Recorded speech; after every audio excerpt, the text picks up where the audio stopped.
Esta será nuestra última reflexión que tengamos. Agradecemos por la invitación y nos ha dado un gusto de poder escucharlos, no verlos porque todo está en su cámara apagada, pero al menos lo escuchamos y podemos recordarles con mucho cariño cada uno de los que conocemos. Estamos aquí, pastor, lo único que estamos en oscuras.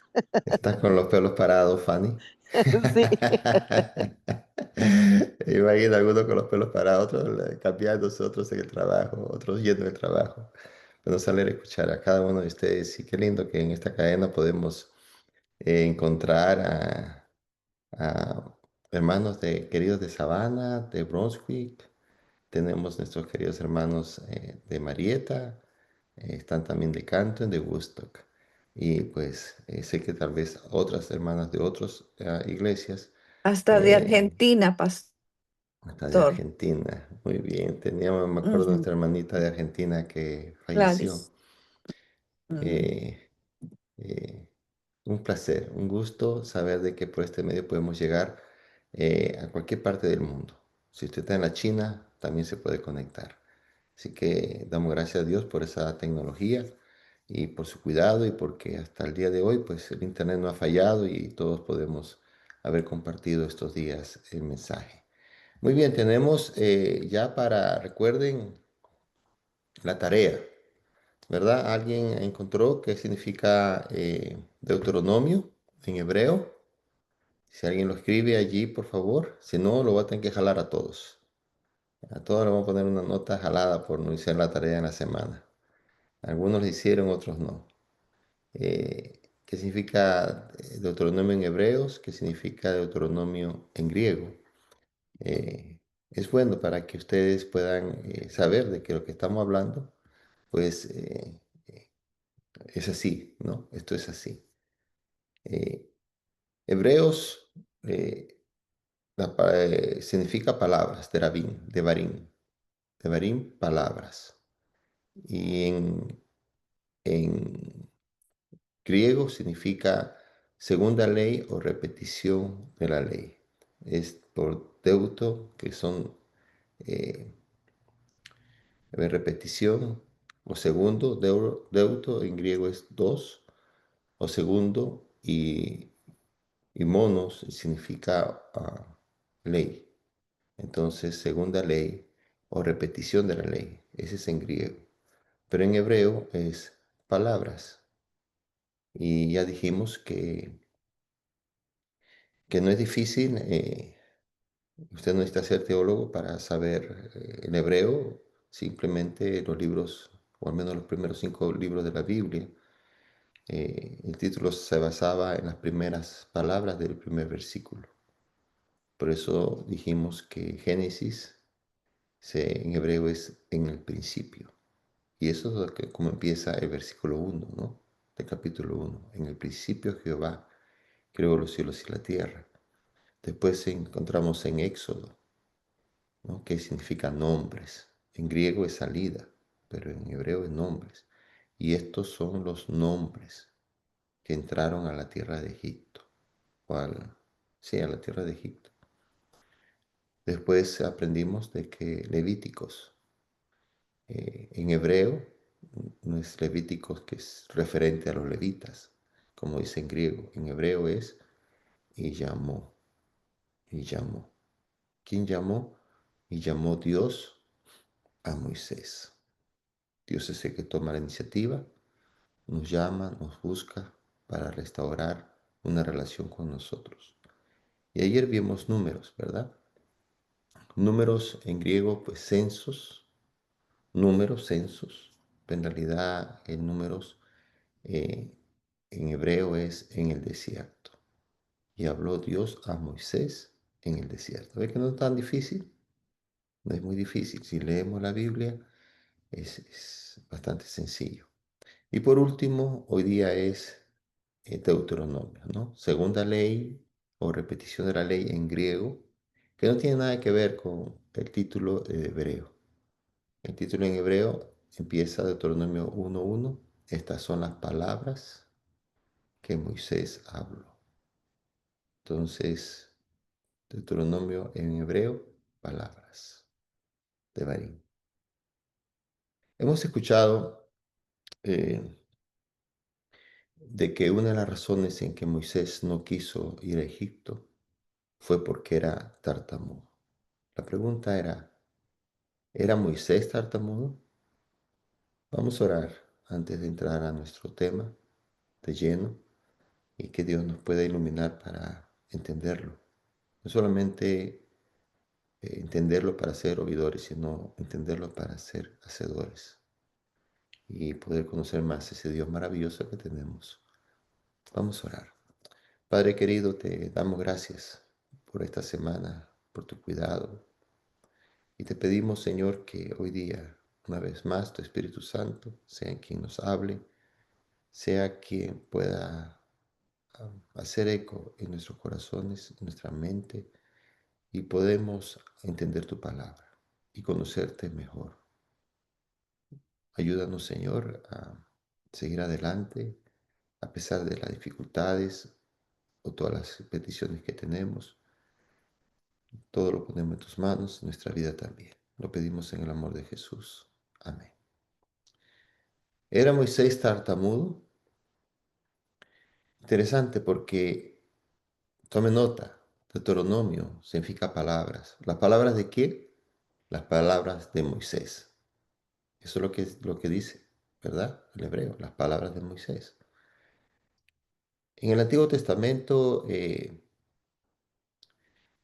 todas las tradiciones o lo que se pasaba de generación en generación antes que se escribiera era oralmente.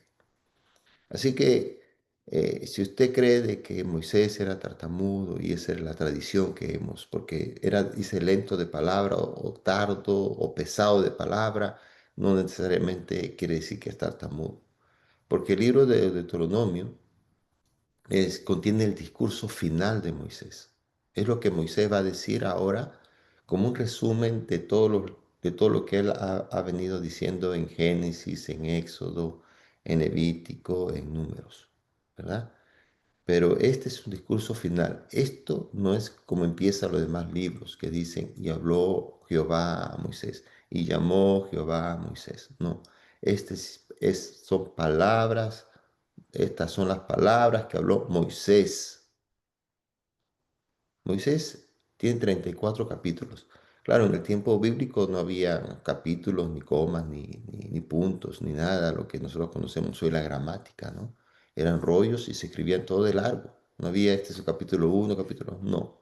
Pero para nuestro mejor entendimiento, Moisés tiene 34, perdón, Deuteronomio tiene 34 capítulos, 959 versículos, 14.000 palabras en idioma hebreo, 28.000 a 29.000 palabras aproximadamente en la traducción de la Reina Valera del 60, dependiendo la edición, en español, y 28.461 palabras en King James versión.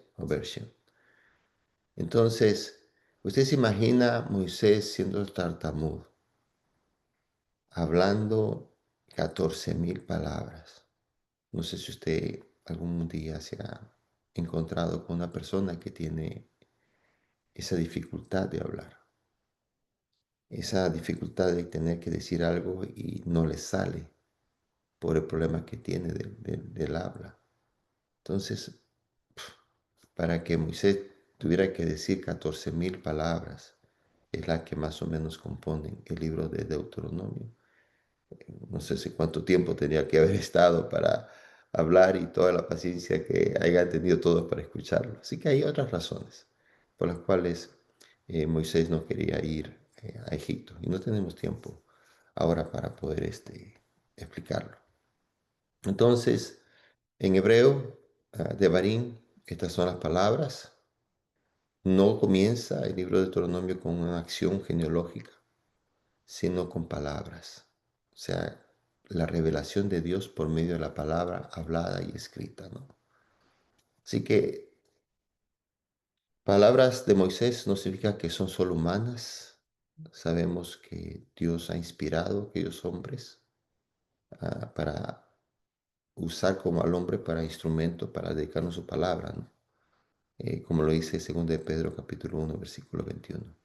Pero tenemos que entender algo, que Moisés sí fue inspirado para transmitir la voluntad de Dios a su pueblo, pero Moisés escribió lo que él entendía y cómo él veía a Dios de acuerdo a su cosmovisión de quién era Dios. O sea, eh, no sé si ustedes han tomado la clase cuando eran pequeños en nuestros países. Nunca fui a la escuela primaria o secundaria aquí. En Estados Unidos solamente fue a la universidad. Pero en nuestros países, en la primaria, cuando tú estás empezando a escribir, hay una clase que se llama dictado. Dictado. ¿Qué es el dictado? Dictado es que la profesora comienza a dictar palabras o decir palabras que usted tiene que, escribirlas exactamente como la profesora lo está diciendo. No es como usted quiere o usted cree que la profesora está diciendo o usted entiende lo que la profesora está diciendo. No, es dictado. La profesora quiere saber de que nosotros vamos a escribir o vamos a saber escribir y ahí va a calificar lo que es la escritura. Si es con B chica, si es con B grande, si usted puso el punto donde debía ponerlo, si puso la coma donde debía ponerla. Tiene que escribir exactamente como la profesora le está dictando. ¿Ok? Entonces, la Biblia no fue dictada por Dios. No fue que Dios le dijo a Moisés, escribe Moisés y después me vas a pasar lo que has escrito para yo corregir si lo que has escrito está bien o está mal. No, fue inspirada, pero el hombre recibe eso y revela o habla o escribe lo que en su cosmovisión entiende de quién es Dios o entiende lo que Dios pretende de decirle. ¿Y qué es una cosmovisión? Cosmo viene de la palabra mundo o cosmos, mundo, y visión significa entonces visión del mundo. Entonces Moisés escribió Deuteronomio como un resumen de los primeros libros de la Torá, que es el que conocemos Pentateuco en griego, pero en hebreo es la Torá, y añadió las palabras de lo que él creía o entendía de que Dios lo estaba ah, hablando o inspirando. Entonces, eh, ese es algo muy importante de poder reconocer, porque usted va a ver a Dios de acuerdo a lo que usted entiende de quién es Dios o entiende de cómo es Dios para usted personalmente. Fíjense, Moisés escribió el libro de Deuteronomio más o menos en el año 1446, poco antes de su muerte, en el año 40 después del éxodo de Egipto. 40 años pasó Moisés en la corte de Egipto, 40 años pasó en el desierto y 40 años pasó, ¿verdad? Pasó 120 años, finalmente Moisés vivió. Pero quiere decir que si él escribió más o menos en el año 1446, poco antes de su muerte, eh, eso fue ya en el siglo más o menos 300 antes de Cristo, eh, que se tradujo la Biblia. Recuerda que hablamos desde hebreo al griego.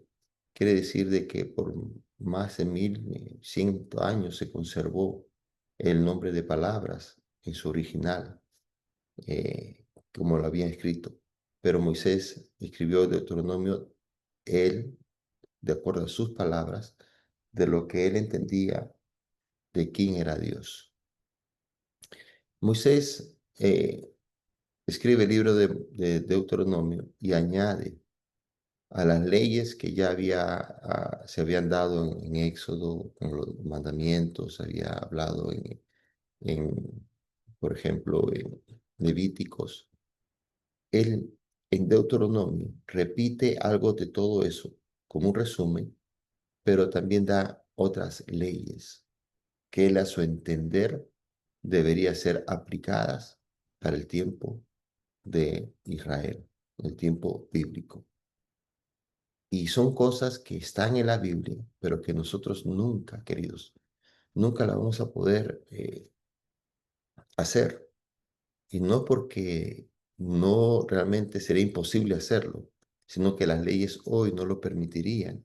Y tampoco nosotros como padres lo haríamos. Por ejemplo, en Deuteronomio, en capítulo 21, del versículo 18 al 21, Moisés da la ley y habla de los hijos rebeldes. ¿Cuál es el problema con los hijos rebeldes? Pues Moisés entiende de que si tu hijo es rebelde, no quiere trabajar, es borracho, y si queremos incluirle, no quiere venir a la iglesia, voy a llamar así, pero de que borracho, que rebelde, que es ocioso, eso lo dice Moisés en Deuteronomio. Si tu hijo es rebelde, ¿no? y no honra a su padre, no honra a su madre, no obedece, entonces, ¿qué dice Moisés que tiene que hacer? Según Deuteronomio capítulo 21, si quiere apunte y lo lee después, versículos 18 al 21, dice que los padres deben traer al hijo ante el anciano, ¿verdad? Y sacarlo afuera de la ciudad y que entre los padres y los ancianos los tienen que apedrear al hijo hasta que muera. ¿Por qué? Porque es rebelde, porque no obedece, porque es borracho. Yo pregunto, si nosotros decimos todo lo que está en la Biblia tenemos que hacerlo, ¿por qué hoy día usted y yo no hacemos eso? A menos que usted me diga, y todos los que estamos aquí me digan, pastor, no lo hago porque mi hijo es un santo, porque mi hijo no mata ni una mosca, pastor. Usted le dice a mi hijo, ya tiene 20 años, 21 años, 22, 25. Usted le dice, siéntate ahí y no te pares. Ahí se sienta y no se para.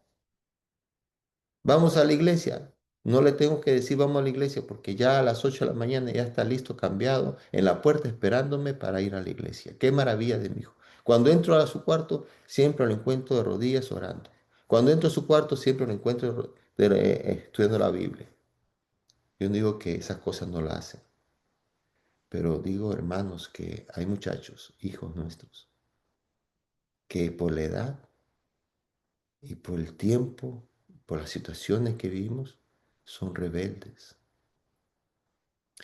y nos hacen sufrir y son motivo de nuestras oraciones, de doblar nuestras rodillas cada día y pedirle a Dios por ellos. Usted dobla la rodilla, pero usted no. Hasta ahora yo soy pastor ya hace varios años y hasta ahora nadie me ha traído a mí un hijo y decirme, pastor, Deuteronomio capítulo 21, versículos 18 al 21, hagámoslo. Porque si la palabra lo dice, yo lo creo. Nadie ha venido a decirme, aquí está mi hijo, rebelde, y ya se volvió borracho, no obedece, no quiere trabajar, hagamos lo que dice. Entonces yo llamar a mis ancianos y sacarlo, ¿verdad?, a un lugar donde vamos a apedrearlo y dicen que de acuerdo al sapo, la piedra, ¿no? Si el muchacho está grande, hay que agarrar una piedra grande, entonces no lo hacemos, hermanos, y no lo vamos a hacer. Si usted me dice aquí, mire, pastor, si su hija, si su hijo tiene problemas, haga esto. Yo te digo, yo no te voy a decir amén. Yo te digo, está en la Biblia, sí, pero no lo voy a hacer. No lo voy a hacer. Pero acá Moisés escribió. Moisés pudo haber escrito lo que él ha querido, lo que él ha entendido, o lo que él ha agregado a la ley con el fin de poner más orden. Pero hoy día, hermano, usted no puede agarrar al hijo a correazos, ni a latigazos, ni a pedradas, ni nada. Porque el día que usted hace algo y hace daño a su hijo, usted va a la cárcel. Y nadie como padre, como madre, va a actuar de esa manera. Nadie. Moisés también siguió en otros lados, por ejemplo, en Deuteronomio capítulo 25. Los animo a que leamos, hermanos, la Biblia. Deuteronomio 25, el 5 al 7. Moisés da agrega a la ley su pensamiento de él, ¿no? Y él dice, cuando hermanos estuvieran juntos y muriera alguno de ellos y no tuviera hijo, la mujer del muerto no se casará fuera con otro hombre extraño. El cuñado, o sea, que el hermano, el sobreviviente de su hermano, de que murió, el cuñado de la mujer, va a entrar a ella y va a tomar a su mujer y hará con ella parentesco. Y si se muere, es el otro. De ahí, hermanos, donde Moisés estaba explicando un poco más de la idea que encontramos en Génesis, capítulo 38, cuando habla de Tamar y Judá. ¿Recuerdan a Tamar y Judá? Tamar, la mujer que su hijo no quería tener hijos con ella, y de Judá, el hijo de Judá no quería tener hijos con Tamar. Y dice, eso es lo que escribe Moisés, ¿no? Dios se enojó y mató al hijo. Eso mató. Bueno, dice así que mató. Y dice que cuando murió, ella pues, Judá le dijo, no, quédate, cásate con el hermano, ¿no? Con mi otro hijo. Y dice que el hijo también tuvo relaciones y eyaculó fuera de la mujer y no quiso tener hijos, vertió en tierra, dice, Dios lo mató. Y después y el otro hermano también, finalmente había un niño pequeño, que Judá le dice, no, pues quédate tú tranquila, viuda ahí sola, hasta que mi hijo este último crezca y entonces te lo doy para que te cases con él. Y Tamar dice, no, pues ya creció este muchacho y no me lo ha dado. Y ahí es donde se viste de prostituta y engaña a Judá y Judá la quiere matar porque fue infiel, pero en realidad el quien fue infiel y que engañó fue Judá a Tamar. Y Tamar, antes que la maten, dijo, no, pues yo tengo el hijo que tengo acá es del hombre que tengo el bastón y que tengo estas cosas, propiedades. Y Judá tuvo que reconocer que él había sido. Pues eso todo lo dijo Moisés. ¿Cómo nosotros podemos hoy día pensar de que si tengo mi nuera y mi hijo se muere, mi nuera va a tener que quedar viuda, sola? Y si tengo otro hijo, pues pequeño, esperar que crezca para que se case? No lo vamos a hacer. Entonces, cuando Moisés escribe, él escribe de Deuteronomio sus palabras. Por eso es importante saber el significado para poder entender Deuteronomio y decir por qué no lo hacemos esto o por qué se hacía eso y hoy día no lo hacemos. Pero Moisés quiere hacerlo mejor. Y Moisés escribe ya Deuteronomio y Deuteronomio recoge las últimas palabras de Moisés. Palabras que Moisés estaban cargadas de memoria, de enseñanza, en su corazón de él, de haber dirigido un pueblo, dijimos, de 2 a 3 millones de personas que salieron de Egipto, pero entraron 70. Pero Moisés era un hombre que era preocupado por un pueblo, quería lo mejor.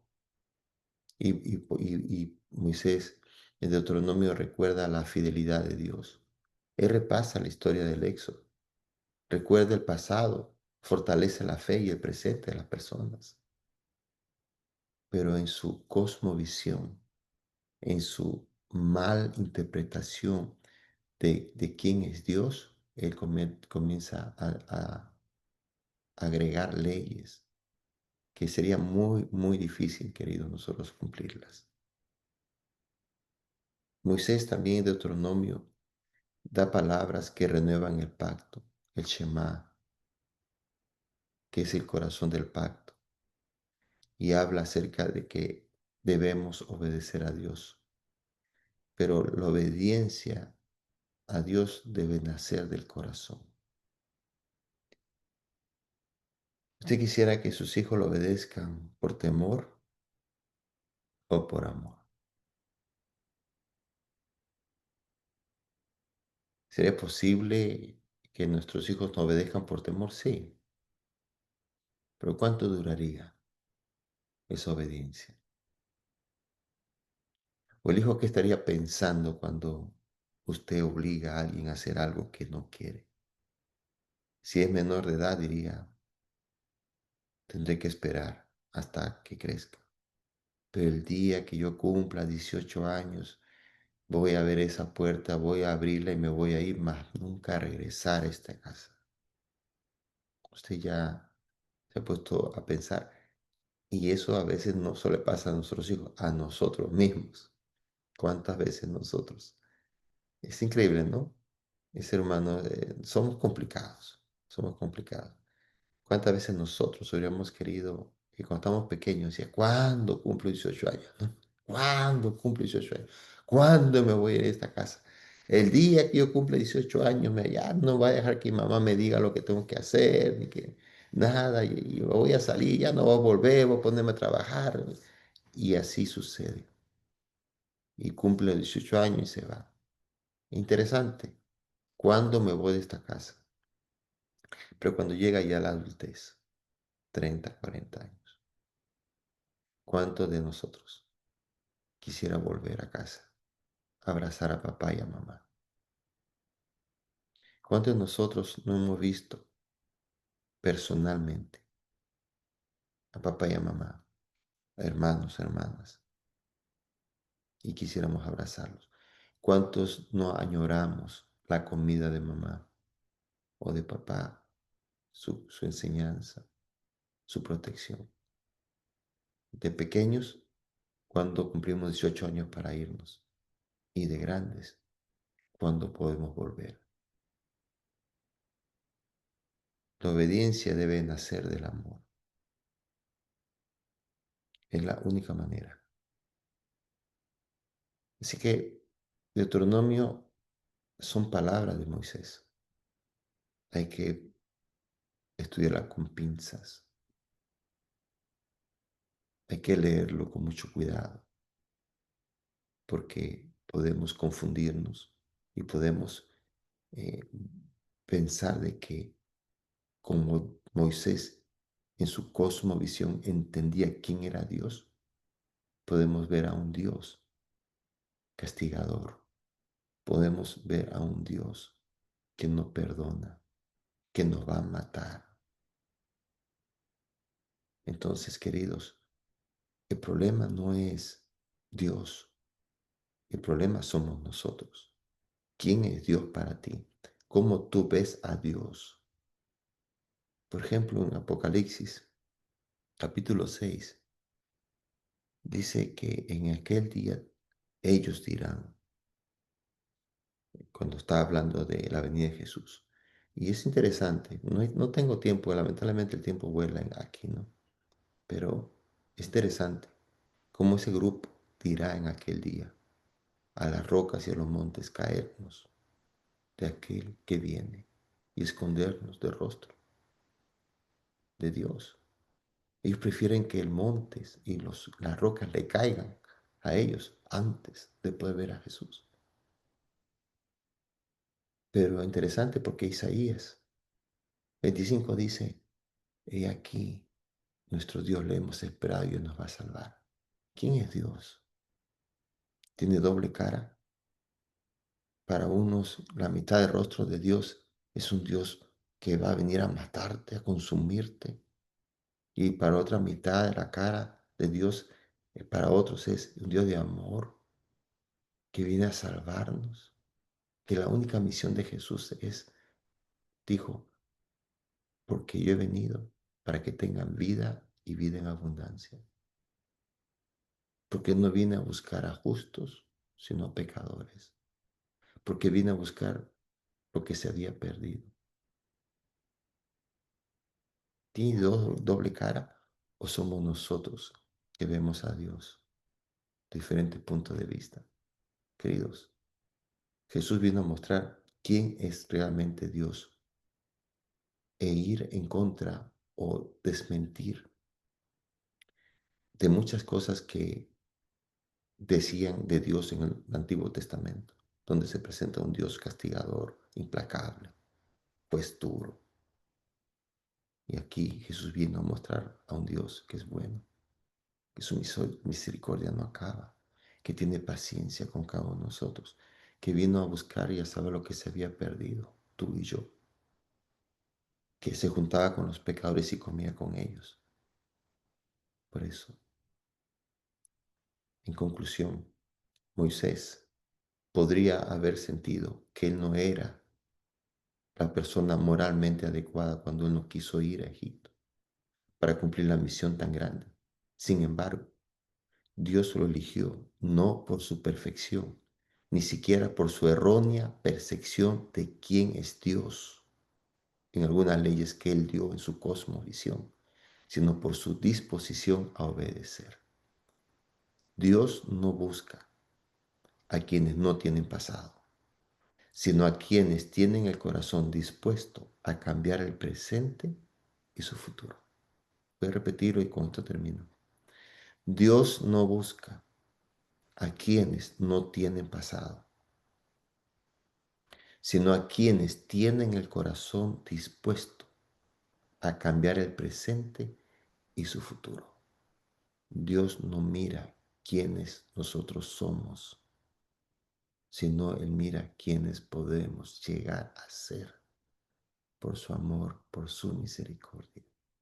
Príncipes y princesas, heredero del reino de Dios. Moisés fue un ejemplo. Mató a un hombre en Egipto. No aguantó.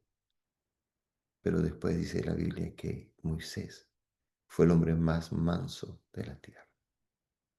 Si estás luchando con tu carácter, si crees que ya no se puede, sí se puede. Dios puede cambiar tu corazón de piedra y dar un corazón de carne.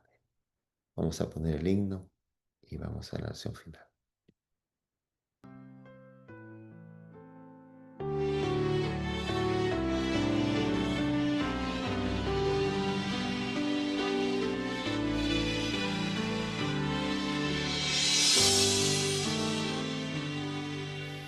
¿Cómo puedes no creer en Dios?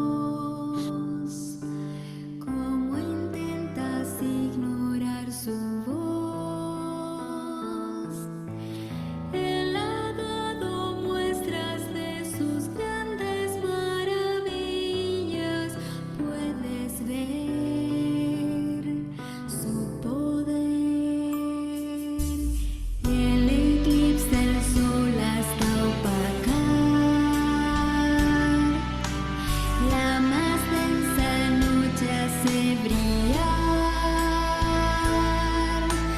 Todo lo transforma en su designio soberano, porque es Dios, solo Él es Dios.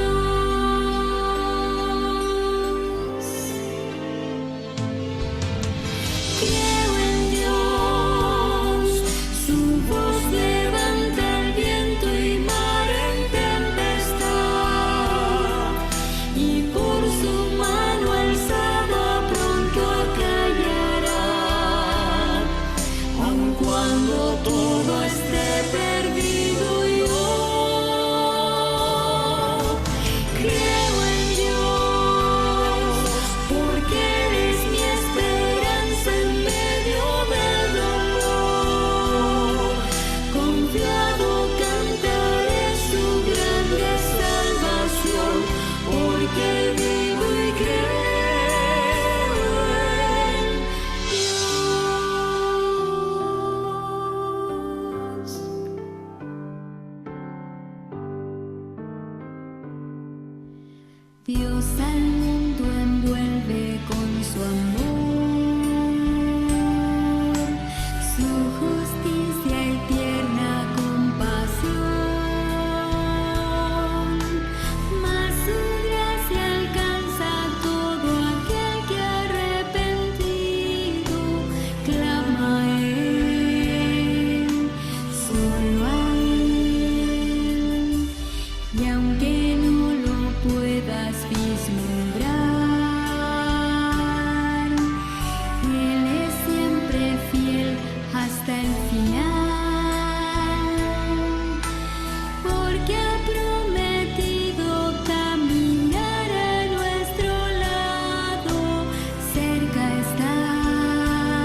cuando todo esté perdido yo. Creo en Dios, porque es mi esperanza en medio del dolor. Confiado cantaré su grande salvación, porque vivo y creo.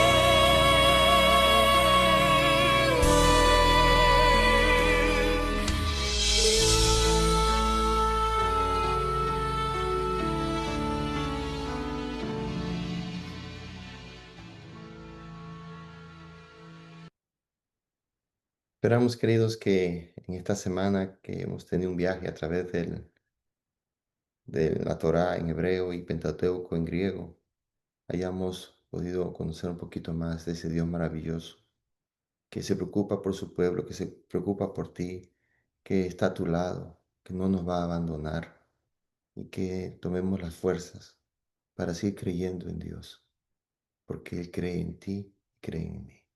Gracias por esta semana. Vamos a hacer la oración final. Padre, gracias te damos por tu palabra y que podamos seguir conociendo ese Dios maravilloso que Jesús vino a mostrar a esta tierra.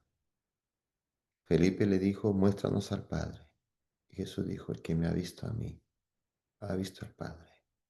Dios bueno, de misericordia, lleno de amor, de paciencia, tolerancia, que está a nuestro lado y que ha prometido estar todos los días con nosotros hasta el fin del mundo. Bendice tu iglesia, Señor, en la faz de esta tierra.